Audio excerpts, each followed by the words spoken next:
Mon nom est Samuel Beaulieu.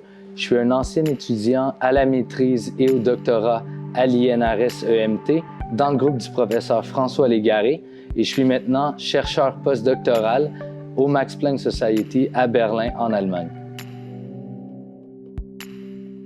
Ce qui me faisait triper quand j'étais à l'école, c'était les sciences. Donc, je me suis lancé en sciences et de fil en aiguille, plus ça allait dans mon parcours universitaire, plus j'aimais ce qu'on m'enseignait en sciences fondamentales et j'aimais bien le contact avec les profs qui étaient aussi chercheurs.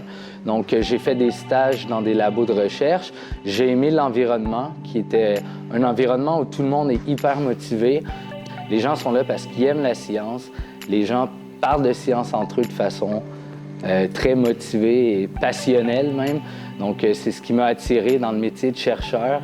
Samuel, c'est un team player. Puis j'en ai beaucoup dans mon équipe, des team players.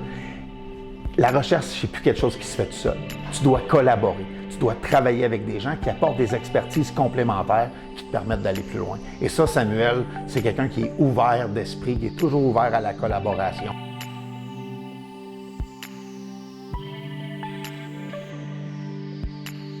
Dans mon doctorat, les travaux qu'on a effectués, c'était sur l'interaction entre des lasers et des molécules chirales.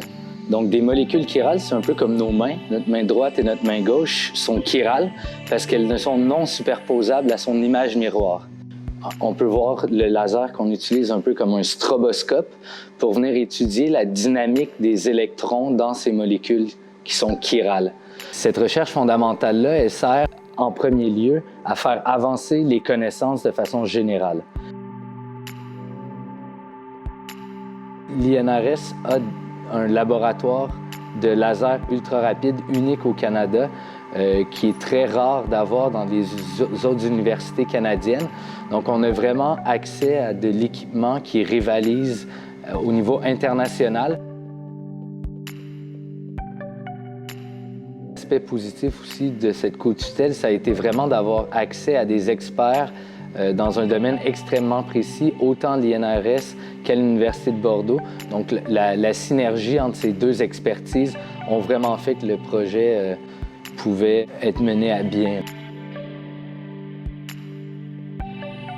Un des conseils que je donnerais aux futurs étudiants de l'INRS ou à n'importe qui voudrait faire une carrière de chercheur, c'est de choisir des thématiques qui nous passionnent, qui nous intéressent.